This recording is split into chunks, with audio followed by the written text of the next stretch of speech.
Well,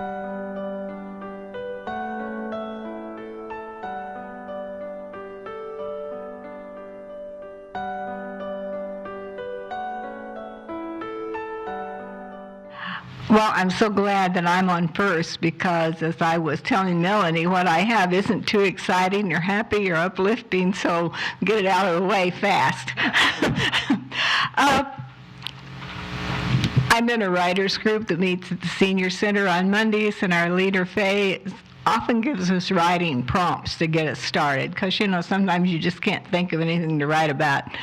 But one of the things that I often find something to write about, one place I often find something is a newspaper. And I know people have been complaining about the changes in our local newspaper lately, but I like it. I think it looks better. I think it's got better news in it. Not that the news is better. It's just better news. And anyway, I suggest all of you take a newspaper and read it because it has all kinds of stuff in it, stuff you might not even expect. And what I'm going to read tonight is based on what I got out of the newspaper. And this first one is from the Sedalia Democrat, but it's a wire service from the Associated Press, Todd Richmond. And it's Wisconsin Capital, which is Madison, college town, targets cuddlers at the Snuggle Shop. Any of you see that article about the Snuggle Shop? Okay, all right. The thing I like about human nature is it is so human and so natural. Given any situation, you can be pretty sure there'll be a natural response to it. Just look at the 7 deadly sins. Every one of them is a result of giving in to human nature. This article discusses 2 of them, greed and lust. Greed, you say? Where does that come in? Right here. For $60, customers can spend an hour hugging, cuddling, and spooning with professional snugglers. Now, who would ever have thought for charging for affection? Well, evidently, the police thought the promoters were promoting the oldest profession light, for their response was one of concern for another deadly sin, that of lust. You see, the Madison officials didn't believe it's possible for a business like this to remain wholesome and good, clean fun.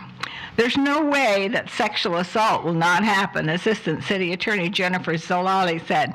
No offense to men, but we don't know any man who just wants to snuggle.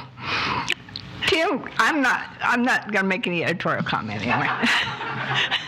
Tim Casper, Snuggle House attorney, said in an interview last month, the business is legitimate, and the owner has put precautions in place to protect clients and employees from each other. Would these precautions be in the nature of chastity belts, male and female variety, or would this be too blatant? And what does it say about the situation in the first place that it's necessary to protect those involved from each other? That doesn't sound very affectionate.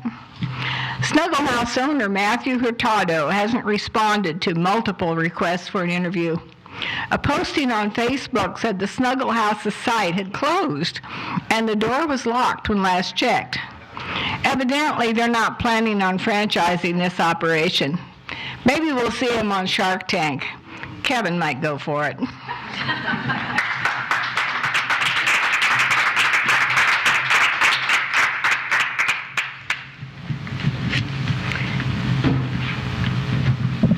And I have another one here, and this one's a tribute to Nelson Mandela.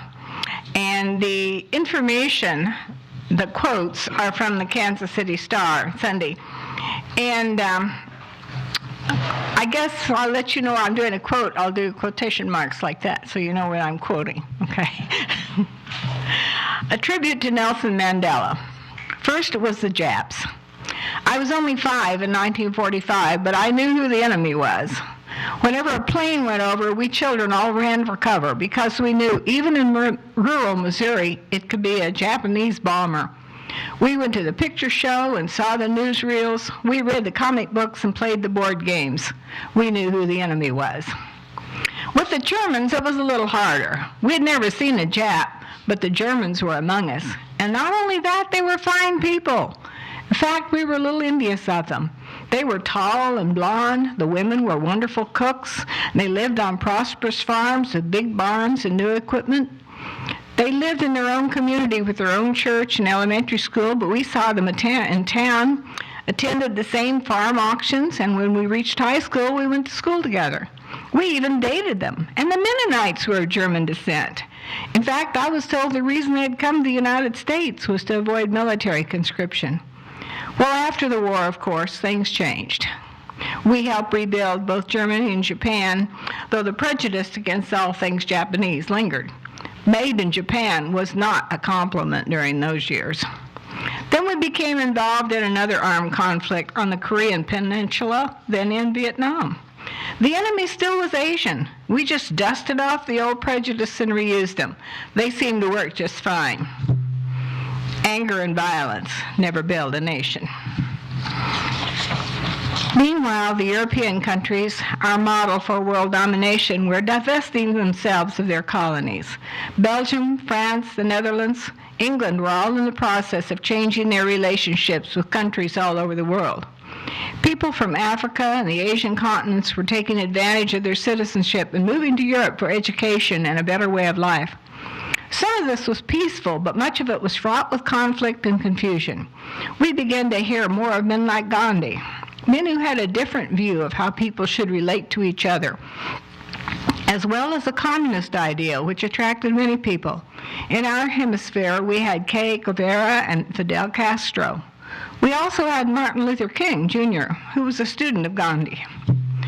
To be free is not merely to cast off one's chains, but to live in a way that respects and enhances the freedom of others. And in South Africa, they had Nelson Mandela. South Africa was one of the most restrictive political entities the world has ever known.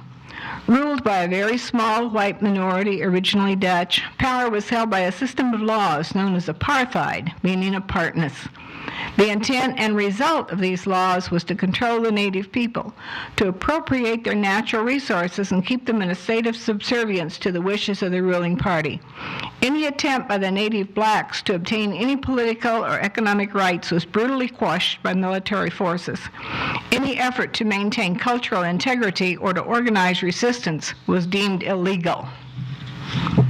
Social equality is the only basis for human happiness. Into this miasma, Mandela dared to attempt to organize the native population to resist. Originally calling for nonviolence, he was considered to be so dangerous to the ruling government that he was imprisoned for 27 years, most of it in a maximum security prison on an island off Cape Town.